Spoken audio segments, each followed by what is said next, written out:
ഏങ്ങുന്നിതാ.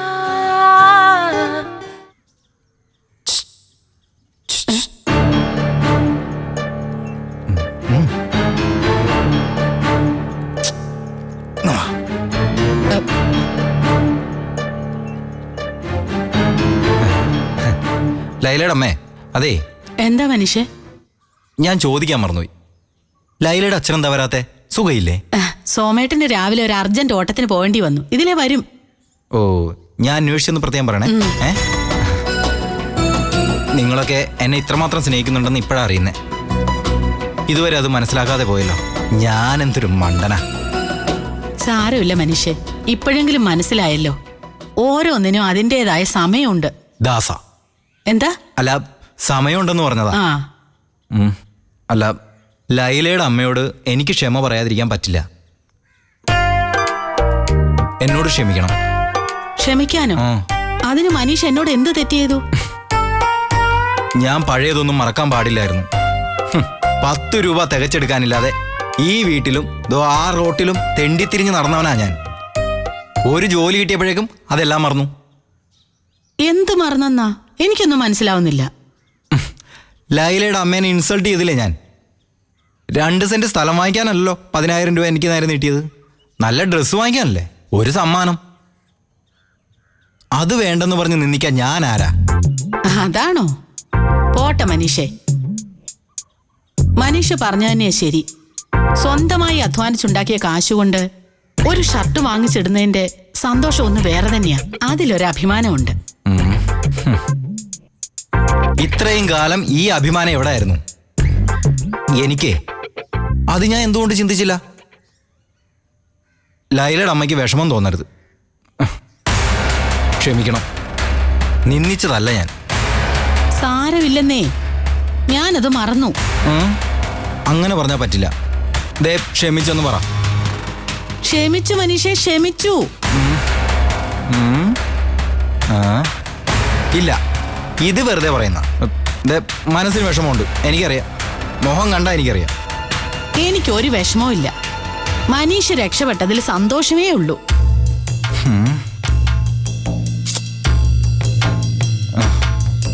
എന്നാലും എൻ്റെ കുറ്റബോധം അങ്ങോട്ട് പോകുന്നില്ല. ക്ഷമിച്ചെന്ന് പറഞ്ഞെങ്കിലും ലൈലയുടെ അമ്മയ്ക്ക് മനസ്സിനെന്നും ആ വിഷമം കിടക്കും. അത് വേണ്ട, അത് ശരിയല്ല. അതുകൊണ്ടൊരു കാര്യം ചെയ്യാം. എന്താ മനുഷ്യ? എനിക്ക് വേണ്ടി കൊണ്ടുവന്ന പൈസയല്ലേ, അതിങ്ങ് തന്നിക്ക. എങ്കിലേ ആ സങ്കടം മാറും, എനിക്ക് സമാധാനാവും. അതേ ഉള്ളൊരു പരിഹാരം. അത്രേ ഉള്ളോ? ആ,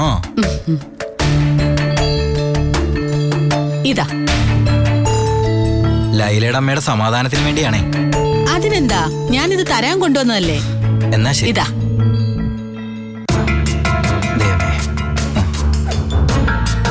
ഞാനീ പൈസ വേണ്ട, ഇത് മറ്റാരും അറിയണ്ട. ഞാൻ എന്റെ മരുമോന് ശകലം പൈസ കൊടുത്തു. അതിന് പബ്ലിസിറ്റിയുടെ ആവശ്യമില്ല. ഉണ്ടോ? എന്നാ ഞാൻ പോട്ടെ.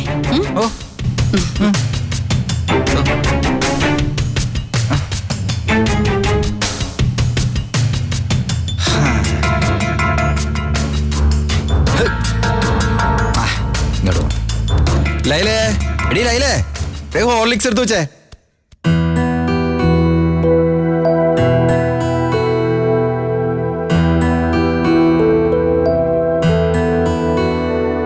തറവാട്ടിലെ ഒരു പ്രധാന കാര്യം ചർച്ച ചെയ്യാൻ എന്നെ വിളിച്ചതിൽ സന്തോഷമുണ്ട്. നന്ദനെയാണ് അമ്മാവനെ വിളിക്കണമെന്ന് അഭിപ്രായപ്പെട്ടത്. അതായത് ഞാൻ വരുന്നതിൽ ഉദയന് താല്പര്യം ഉണ്ടായിരുന്നില്ല അല്ലേ? അങ്ങനെയല്ല, ഞങ്ങൾ രണ്ടുപേരും ചേർന്നാ തീരുമാനിച്ചത്.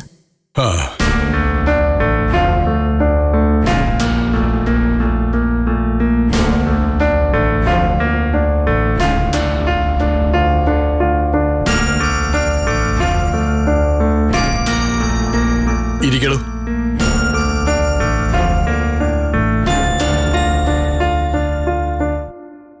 കുട്ടിയിരിക്കണില്ലേ?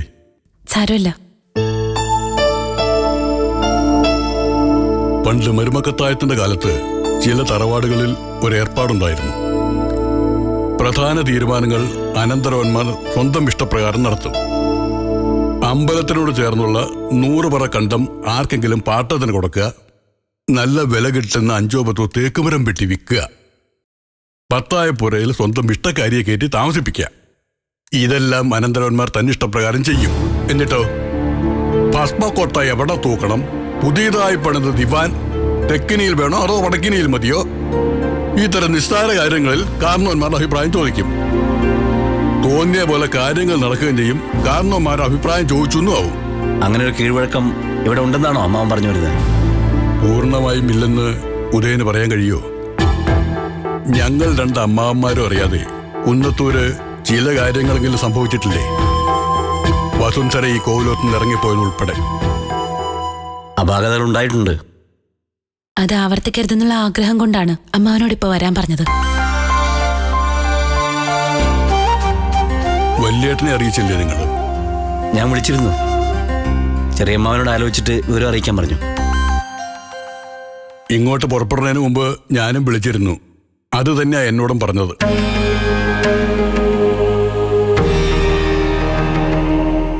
കാർത്തിക എവിടെ?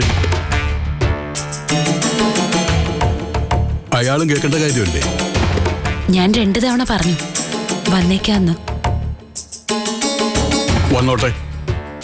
അപ്പോ നമുക്ക് തുടങ്ങി വെക്കാം. വരും വരും.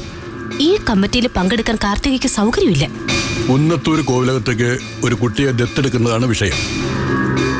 നിങ്ങൾ ഭാര്യയും ഭർത്താവും കൂട്ടായെടുത്ത തീരുമാനമാണല്ലോ. അതെ അതെ അമ്മാവ. ഇങ്ങനെ ഒരു ആലോചനയുടെ സാഹചര്യം ഞാൻ മനസ്സിലാക്കുന്നു. ആട്ടെ, ഈ കാര്യത്തിൽ എന്റെ റോൾ എന്താ ഉദയ? കുടുംബത്തിലെ മുതിർന്ന ആളെന്ന നിലയ്ക്ക് അമ്മാവന്റെ അനുവാദവും മാർഗനിർദ്ദേശവും വേണം. അനുവാദോ? ദത്തെടുക്കൽ വേണ്ടെന്ന് ഞാൻ പറഞ്ഞാൽ ഇനി നിങ്ങൾ ഈ തീരുമാനത്തിൽ നിന്ന് പിന്മാറുമോ? ഇല്ലല്ലോ. പിന്നെ മാർഗനിർദ്ദേശം, ഈശ്വര നിശ്ചയം എന്താണോ അതിന്റെ കൂടെ നിൽക്കുക. അതേ പറയാനുള്ളൂ, ചെയ്യാനും ഉള്ളൂ.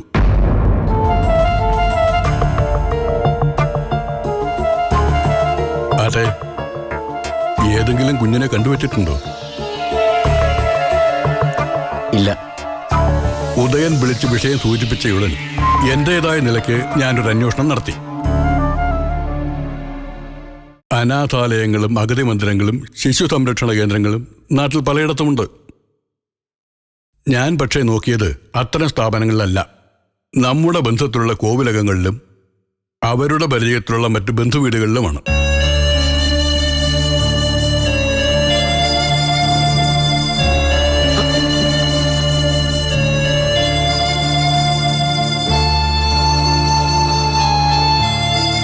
ഇത് 21-ാം നൂറ്റാണ്ടാണ്. വർഷം 2017. കാളവണ്ടിയിൽ പോയിരുന്നവരുടെ ചെറുമക്കൾ മെട്രോ ട്രെയിനിൽ യാത്ര ചെയ്യുന്നു. ഇപ്പോഴത്തെ കാലഘട്ടത്തിൽ എന്റെ ചിന്ത പഴഞ്ചനായിരിക്കാം.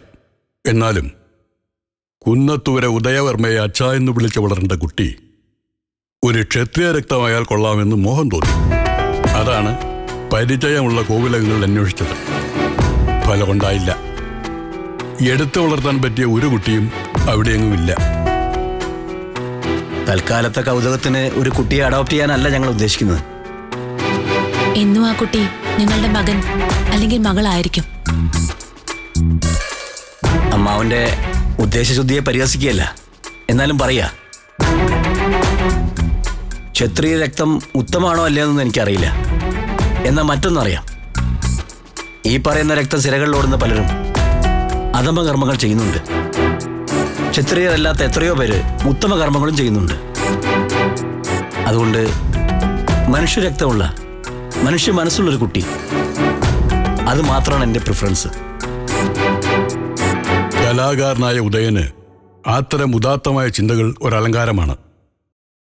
പഴയ തലമുറക്കാരനായ ഞാൻ എന്റെ ഒരു മണ്ടത്തരം പറഞ്ഞെന്ന് വിചാരിക്കണം. ഉദയൻ ദത്തെടുക്കുന്ന കുട്ടി അതാരായാലും ക്ഷത്രിയ രക്തം തന്നെയാണെന്ന് ഞാൻ വിചാരിച്ചോളാം. അതിൽ തനിക്ക് പരാതിയില്ലല്ലോ, അതോ ഉണ്ടോ? അമ്മാവന്റെ വിശ്വാസത്തിൽ ഞങ്ങൾ ഇടപെടുന്നില്ല, പോരെ? ഇത് ഉദയന്റെ കൂടി വാക്കായിട്ട് ഞാൻ എടുക്കുക. ഇനി എന്താ പറയാനുള്ളത്?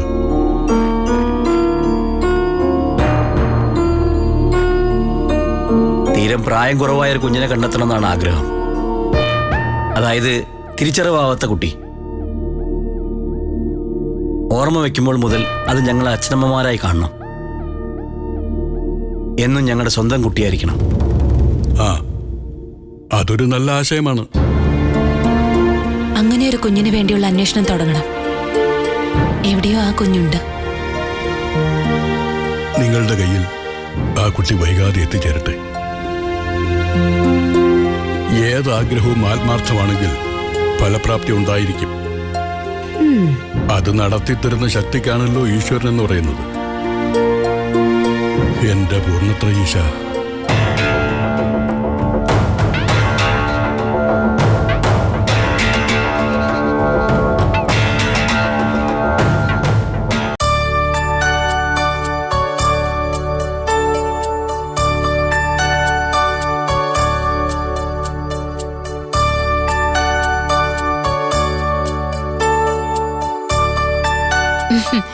ഞാൻ തുണി തേച്ചു തരുമായിരുന്നല്ലോ, ഒന്ന് പറഞ്ഞ പോരെ? അല്ലാതെ തന്നെ ആന്റി ഇവിടെ വെറുതെ ഇരിക്കുന്നില്ല. ഒരു കാര്യം ചെയ്യാവോ, ആന്റിയുടെ ഡ്രസ്സ് കൂടി ഇങ്ങ് എടുത്തോണ്ട് വാ, ഞാൻ അയൺ ചെയ്തു തരാം. എന്റെ സെറ്റും മുണ്ടും തേക്കേണ്ട ആവശ്യമില്ല മോളെ. നനച്ചു വിരിക്കുമ്പോഴേ തുണിയുടെ ചുളിവുകളെല്ലാം നിവർത്തും. ഉണങ്ങിക്കഴിഞ്ഞ രാത്രി ശരിക്കും മടക്കി മെത്തക്കടിയിൽ വെക്കും. രാവിലെ ആവുമ്പോ തുണി തേച്ചതിനേക്കാൾ വെടിപ്പായിരിക്കും. കറണ്ട് ചാർജിൽ ലാഭം. ട്രിക്ക് കൊള്ളാം. പക്ഷേ ചുരിദാർ അയൺ ചെയ്യാതെ ശരിയാവില്ല.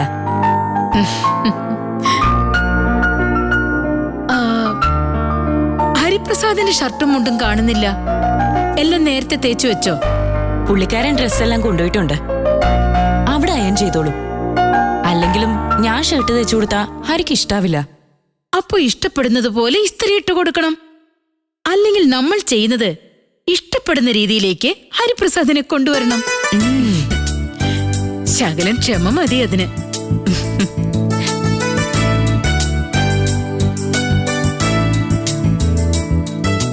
അതെ, ഞാനിവിടെ ആരുമല്ല. എവിടുന്നോ വന്നു കയറി നാളെ എങ്ങോട്ടോ പോകേണ്ട ഒരാൾ.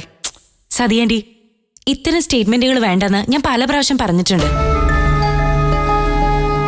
നേരെ മാറ്ററിലേക്ക് കടന്നാ മതി. ചട്ടിയും കലവും ഒക്കെ ആവുമ്പോ തട്ടിമുട്ടിയൊക്കെ കിടക്കുന്ന പഴമക്കാര് പറയും. അതിനിപ്പോ എവിടെയാ ചട്ടിയും കലോ? എല്ലാം സ്റ്റീൽ പാത്രങ്ങളല്ലേ. സ്റ്റീൽ പാത്രം ആവുമ്പോ ശബ്ദം കൂടും. അടുക്കളയിൽ ചെറുതായിട്ടൊന്ന് മുട്ടിയാലും അപ്പുറത്തെ മുറിയിൽ കേൾക്കും. ചിലപ്പോ മുറ്റത്തും അയൽപ്പക്കത്തും വരെ ശബ്ദം കേട്ടെന്ന് വരും. ഭാര്യയുടെ കുറ്റം ഭർത്താവും ഭർത്താവിന്റെ കുറ്റം ഭാര്യയും മറ്റുള്ളവരോട് പറയുന്നത് തീരെ തരം തരുന്ന സ്വഭാവമാണ്. ചില ആൾക്കാരുടെ ഏറ്റവും വലിയ ദോഷവും അതുതന്നെയാണ്. ആന്റി എന്താ ഉദ്ദേശിക്കുന്നത്? ഒന്നുമില്ല, പൊതുവെ പറഞ്ഞെന്നേ ഉള്ളൂ. അല്ല, ഹരി ഞാനും കൂടി മുഷ്ണി സംസാരിക്കുന്നത് സതിയാന്റി കേട്ടു അല്ലേ? അതല്ലേ കാര്യം? ഇവിടുത്തെ അടുക്കളയില് മിക്കവാറും ദിവസങ്ങളിൽ പാത്രങ്ങൾ കൂട്ടിമുട്ടി ഒച്ച കേൾക്കാറുണ്ട്.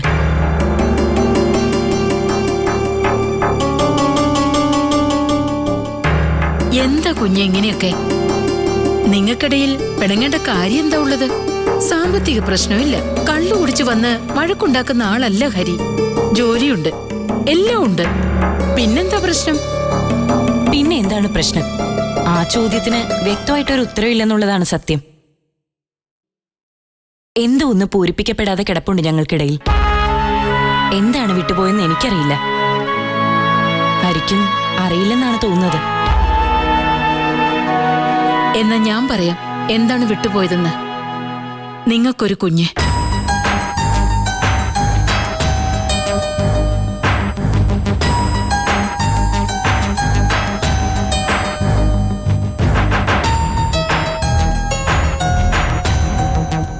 അതില്ലാത്തതിന്റെ കുറവാണ് എല്ലാ പിണക്കങ്ങൾക്കും കാരണം. ഒരു മോനോ മോളോ ഉണ്ടെങ്കിൽ എത്ര വലിയ വഴക്കുണ്ടായാലും എന്റെ കുഞ്ഞിന്റെ അച്ഛനാണല്ലോ അല്ലെങ്കിൽ അമ്മയാണല്ലോ എന്നുള്ളൊരു തോന്നല് മനസ്സിലുണ്ടാവും. അപ്പോ ദേഷ്യം താനെ കെട്ടടങ്ങും. ആന്റി പറയുന്നത് ശരിയായിരിക്കാം. പക്ഷെ കല്യാണം കഴിഞ്ഞ ദിവസം പോലും ഞങ്ങൾ മനസ്സ് തുറന്ന് സംസാരിച്ചിട്ടില്ല. ആ സമയത്ത് കുഞ്ഞെന്നുള്ള ചിന്തയില്ലല്ലോ.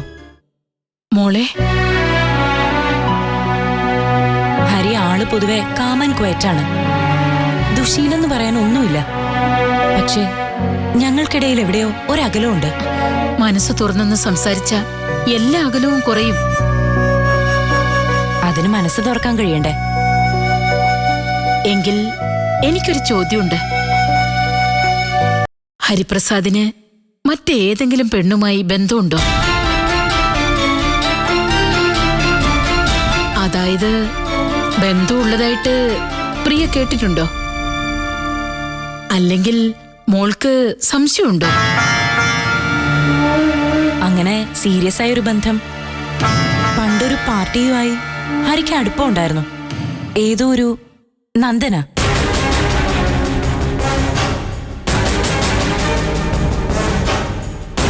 അത് പക്ഷേ ഇല്ല ആന്റി.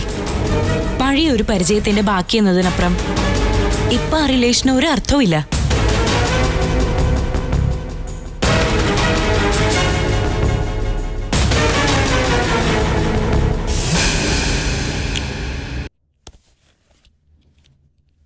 മോൾക്ക് ഈ പറഞ്ഞ നന്ദനെ അറിയാവോ? കേട്ടുള്ള അറിവേ ഉള്ളൂ, നേരിട്ട് കണ്ടിട്ടില്ല.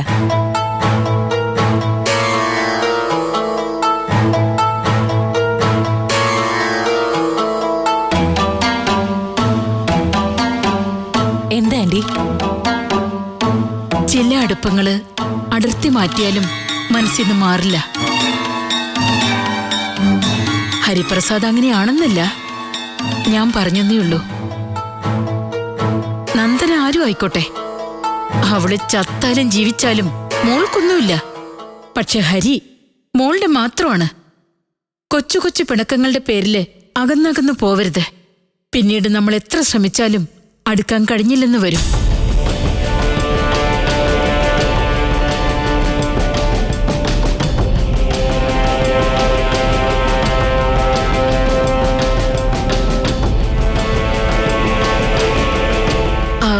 ഇത്രയും തുണി തേച്ചതല്ലേ, ഞാൻ എടുത്തു വയ്ക്കാം.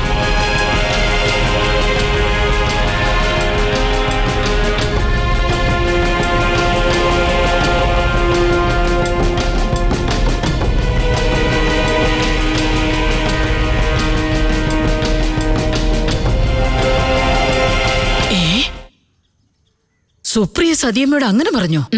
പറഞ്ഞു രണികെ. കല്യാണം കഴിഞ്ഞ് അവര് കുറച്ചുനാള് ചെമ്പരിക്കലായിരുന്നില്ലേ? പ്രിയയുടെയും ഹരിയുടെയും പെരുമാറ്റത്തില് അന്ന് നിങ്ങൾക്കാർക്ക് സംശയം തോന്നിയില്ല? അധിക ദിവസം ആ കുട്ടി അവിടെ നിന്നില്ല. ഞങ്ങളുടെ വീട് പഴയതാണെന്നായിരുന്നു പരാതി. അത് ശരിയുമാണ്. പുതിയ വീട് വെക്കാവുന്ന അല്ലെങ്കിൽ നേരത്തെ ആലോചിച്ചിരുന്നതാ. ഓ, വെളിയിലൊക്കെ വളർന്നതല്ലേ സുപ്രിയ.